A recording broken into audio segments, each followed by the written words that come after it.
योगीराम सूरत कुमार, योगीराम सूरत कुमार, योगीराम सूरत कुमार जय गुरुराय।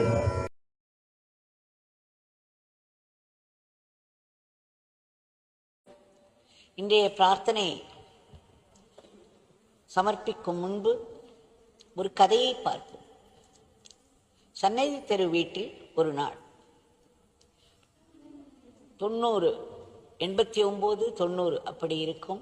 அந்த சமயத்தில் அந்த சின்ன வராண்டாவில் கொஞ்சம் பேர் உட்கார்ந்து கொண்டிருந்தோம். ஒரு எழுத்தாளர் கூட ஒரு பெண் எழுத்தாளர் கூட வந்திருந்தார். அந்த சமயத்தில் பேச்சு, ஆசையின்றி இருப்பது எப்படி, ஆசைகள்தான் மனிதனை எங்கெங்கோ இழுத்துச் செல்கின்றது. மேலை நாட்டினர் சொல்கிறார்கள், எப்பொழுதெல்லாம் ஆசை வருகிறதோ அதை திருப்திப்படுத்திக் கொள்ளுங்கள், அதுவே நல்லது. அதை அடக்க அடக்க அது வேறொரு விதமாக உள்ளே வேலை செய்து நம்மை எங்கெங்கோ இழுத்துச் சென்றுவிடும் என்றெல்லாம் சொல்கிறார்களே, புத்தி பேதலித்து விடும் என்றெல்லாம் கூட சொல்கிறார்களே. இதெல்லாம் உண்மையா? எது உண்மை என்ற கேள்வி எழுந்தது. அப்பொழுது பகவான் பெரிதாக சிரித்தார். ஒவ்வொரு ஆசையையும் நாம் பூர்த்தி செய்து கொண்டே போனால் அதற்கு முடிவு ஏது? ஒரு ஆசையை பூர்த்தி செய்யும் பொழுது இன்னொரு ஆசை குதித்து எழும். நாம் அதை பூர்த்தி செய்தோமானால் மூன்றாவது ஆசை எழும்பி நிற்கும். ஒவ்வொன்றும் இன்னும் வேகத்தோடு எழும்பும். அதை பூர்த்தி செய்து கொண்டே போனோமானால் இந்த பூர்த்தி செய்ய வேண்டும் என்பதும் வெறியாகிவிடும். ஆக ஆசைகளுக்கு நாம் இடம் கொடுத்தோமானால் தேவைகளுக்கு மேல் எழும் ஆசைகளை எல்லாம் ஓரளவுக்கு நாம் கட்டுப்பாட்டிற்குள் வைக்க வேண்டும். ஒவ்வொரு ஆசையும் எழும் பொழுது அதை பூர்த்தி செய்து கொள்ள வேண்டும் என்ற எண்ணம் வந்தால் அதை தடுக்க வேண்டும், அடக்க வேண்டும். நம்முடைய நாவுக்கு ருச்சியாக சாப்பிட வேண்டும் என்பது இருந்தாலும் ருச்சியாக இருக்கிறது என்று நிறைய சாப்பிட்டோமானால் என்ன ஆகும்? நம் உடலை கெட்டுவிடும் அல்லவா? அதுபோல்தான் ஆசைகளும். அதை பெருக்கிக் கொள்ள அது விபரீத ஒரு ஸ்திதிக்கு நம்மை கொண்டு விட்டுவிடும். பகவான் சொன்னார், ஆசைகளை பூர்த்தி செய்து ஆசைகள் இல்லாத நிலைக்கு போகவே முடியாது. ஆசைகளை பெருக்கிக் கொண்டே போகாதீர்கள், அவைகள் தேவைகளாக ஆகிவிடும். அதன் பின்பு வாழ்க்கை விபரீதம்தான். கூடிய மட்டும் எளிமையாக வாழ நாம் கற்றுக்கொள்ள வேண்டும். தேவைகள் எல்லாம் சரிதான், ஆனால் பெருகிக் கொண்டே இருக்கும் ஆசைகள் சரியில்லை. அந்த மேலை நாட்டினருடைய அந்த கருத்து சரியில்லை. அதை ஒரு சாக்காக எடுத்துக்கொண்டு நாம் வாழ்க்கையில் ஆசைகளை பெருக்கிக் கொண்டே போகக்கூடாது என்று கண்டிப்பாக சொன்னார். அதை ஒட்டிய ஒரு கதையை பார்ப்போம். சுவாமி முக்தானந்தா அவர்கள், கணேஷ்புரி சுவாமி முக்தானந்தா அவர்கள் ஒரு கதையை எழுதியிருக்கிறார். சக்கரவர்த்தி அக்பர் பேரரசராக இருந்தார் என்று தெரியும். அவரிடம் பீர்பால் என்ற ஒரு மந்திரியும் இருந்தார். அவர் மிகவும் அறிவுள்ளவர்.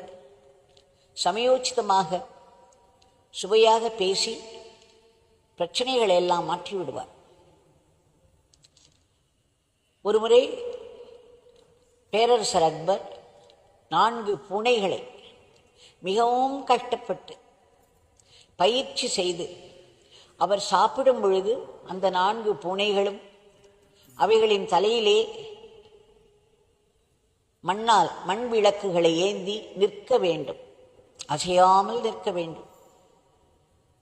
இது எவ்வளவு கடினம், இந்த பயிற்சி எவ்வளவு கடினமாக இருந்திருக்கும். அந்த பூனைகள் அதற்கு கட்டுப்பட்டு அப்படியே செய்து வந்தன.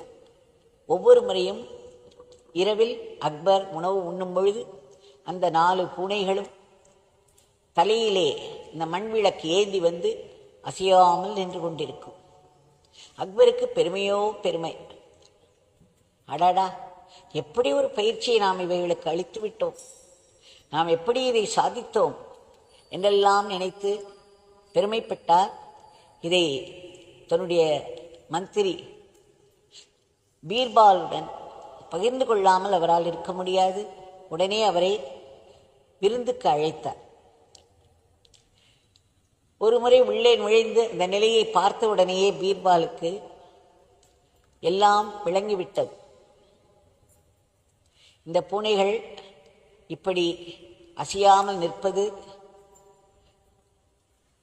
அதைக் கண்டு அக்பர் பெருமைப்பட்டுக் கொள்வது எல்லாம் அவர் மனதிற்கு வந்தன. உடனே அவர் சொன்னார், அக்பர் தோள் தட்டிய பொழுது, அரசே, நீங்கள் சொல்வதெல்லாம் சரிதான், ஆனால் உங்கள் பயிற்சியில் சிறிதும் தவறில்லை. நீங்கள் மிக அழகாக பயிற்சி செய்து கொடுத்திருக்கிறீர்கள். ஆனால் இந்த பூனைகள் மேல் எனக்கு ஒரு சந்தேகம் வருகிறது. அதை நான் நாளைக்கு அதை சரி செய்து கொள்கிறேன், இந்த சந்தேகத்தை நிவர்த்தி செய்து கொள்கிறேன் என்று கூறினார். அக்பர் ஒன்றும் புரியாமல் சரி என்று தலையாட்டி விட்டார். எப்பொழுதும் பீர்பால் ஏதேதோ புரியாத வினோதமான முயற்சிகளெல்லாம் ஈடுபடுவார். சரி, இது அவருடைய ஏதோ ஒரு புரியாத முயற்சி என்று விட்டுவிட்டார். மறுநாள் காலை பீர்பால் ஒரு எலியை பிடித்து அவருடைய பாக்கெட்டுக்குள் போட்டு கொண்டு வந்தார்.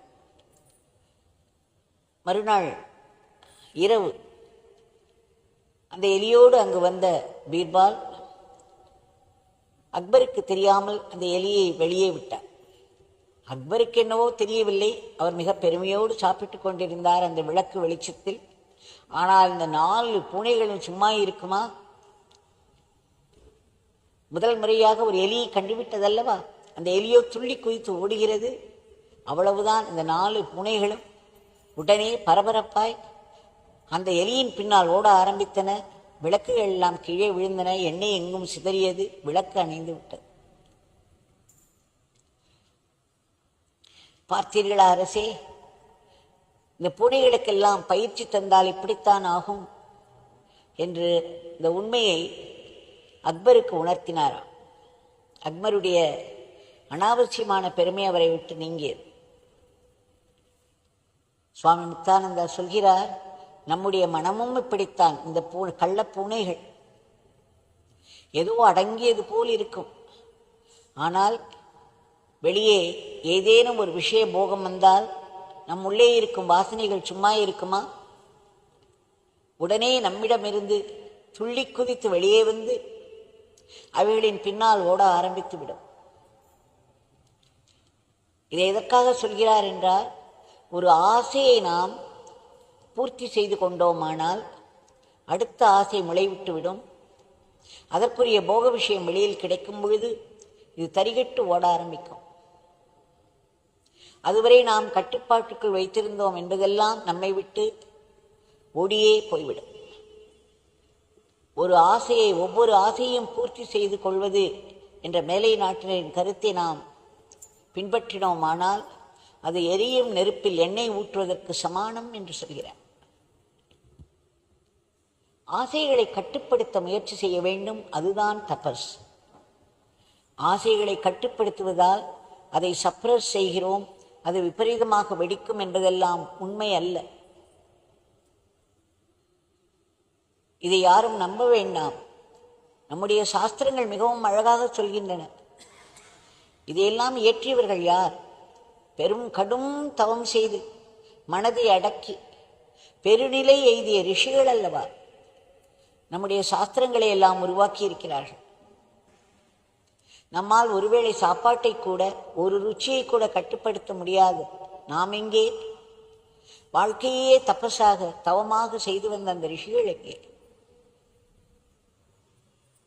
அவர்கள் இயற்றிய அந்த சாஸ்திரங்கள் தான் உண்மை, அதை ஒட்டிய வாழ்க்கை தான் உண்மை என்றெல்லாம் சொல்கிறார். அதனால் மனதை கட்டுக்குள் கொண்டு வர வேண்டும். அதுவும் எல்லோருமே வாழ்க்கையில் சாதகர்கள் தான். அதில் 199 பேர் அதை அறியாதவர்கள். அவர்கள் சாதகர்கள் என்பதே அறியாமல் வாழ்ந்து கொண்டிருக்கிறார்கள்.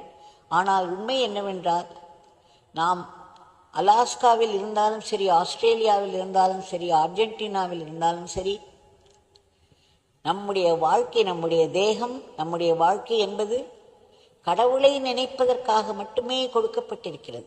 அதற்குரிய வாழ்க்கையை வாழ வேண்டும். நம்முடைய வாழ்க்கையை நாம் வாழ்ந்து கொண்டிருக்கும் பொழுதே அதை கடவுளோடு இணைத்தே வாழ வேண்டும் என்பதற்காகத்தான் தர்மசாஸ்திரங்கள் எல்லாம் விதிக்கப்பட்டிருக்கின்றன. கட்டுக்குள் அடங்கிய ஆசைகளை பூர்த்தி செய்து கொண்டு அதையே தர்ம வழியில் நடத்தி செல்ல வேண்டும், இறைவனோடு இணைந்து செல்ல வேண்டும் என்பதற்காகத்தான் இந்த சாஸ்திரங்கள் எல்லாம். ஆக நாம் ஆசைகளை எல்லாம் பெருக்கிக் கொண்டே போவது தவறு என்று உணர்த்துகிறார். ராமகிருஷ்ண பரமஹம்சரிடம் ஒருவர் வந்து கேட்டார், எனக்கும் கடவுளுக்கும் எவ்வளவு தூரம் இருக்கிறது, நான் எப்பொழுது கடவுளை அடைவேன்? ராமகிருஷ்ண பரமஹம்சர் சொன்னார், உன்னுடைய ஆசைகளை எல்லாம் ஒரு லிஸ்டாக போடு. அந்த லிஸ்ட் எவ்வளவு நீளம் இருக்கிறதோ அவ்வளவு தூரம் உனக்கும் கடவுளுக்கும் என்று. ஒவ்வொரு ஆசையும் அது முறையாக இல்லாவிட்டால், தர்மமாக இல்லாவிட்டால், அந்த ஆசையானது நாம் சிறிதளவு தவம் செய்திருப்போம், சிறிதளவு நாமம் சொல்லியிருப்போம், ஏதேனும் பூஜையை சென்று அதை அங்கு வழிபட்டிருப்போம், ஏதேனும் சிறிதளவு தியானம் செய்திருப்போம், அதனால் சேர்ந்த இறை சக்தியையும் அது சாப்பிட்டுவிடும். ஒவ்வொரு ஆசையும் சரி நம்மிடம் உள்ள இறை சக்தியை சாப்பிடுகிறது. அந்த இறை சக்தியின் பலத்தினால்தான் அது பூர்த்தியே ஆகிறது. ஒரு பேங்கிலிருந்து பணத்தை எடுத்து நமக்கு வேண்டிய பொருள்களை எல்லாம் நாம் வாங்கிக் கொள்வது போல் நம்மிடம் சேர்ந்திருக்கும் இறை சக்தியானது நம்முடைய ஆசைகளை பூர்த்தி செய்வதற்கு போய்விடும். அதனால் தர்மத்துக்கு உட்பட்ட வாழ்க்கைக்கு தேவையான ஆசைகளை எல்லாம் பூர்த்தி செய்து கொள்வதில் தவறே இல்லை. அவைகள் செய்து கொள்வதும் அவசியம்தான். ஆனால் வேண்டாத ஆசைகளை பெருக்கிக் கொண்டு அவைகளையெல்லாம் தேவைகளாக ஆக்கிக்கொண்டு அவைகள் இல்லாமல் இருக்கவே முடியாது என்ற நிலைக்கு நாம் தள்ளப்படுகிறோம் அல்லவா? இதையெல்லாம் நாம் தவிர்க்க வேண்டும். ஒவ்வொரு ஆசையும் நம்முடைய இறை சக்தியை சாப்பிட்டு விடுகிறது என்ற உண்மையை நாம் புரிந்து கொள்ள வேண்டும். மனதை ஓரளவுக்காவது கட்டுக்குள் வைத்துக் கொள்ள வேண்டும் என்று சுவாமி முக்தானந்தா சொல்கிறார். நம்முடைய பகவானும் இதைதான் வலியுறுத்தினார். அதனால் இதை நாம் மனதில் ஏற்றுக்கொள்வோம். முடிந்த அளவுக்கு இதை நினைத்து பார்ப்போம். பகவானிடம் வேண்டிக் கொள்வோம். தேவையான ஆசைகள் மட்டுமே எங்கள் மனதில் இருக்க வேண்டும், தேவையற்ற ஆசைகளை எல்லாம் நீங்கள் நீக்கிவிடுங்கள் என்று பிரார்த்தித்துக் கொள்வோம். இன்றைய பிரார்த்தனையை பகவானுடைய திருவடிகளில் சமர்ப்பிப்போம்.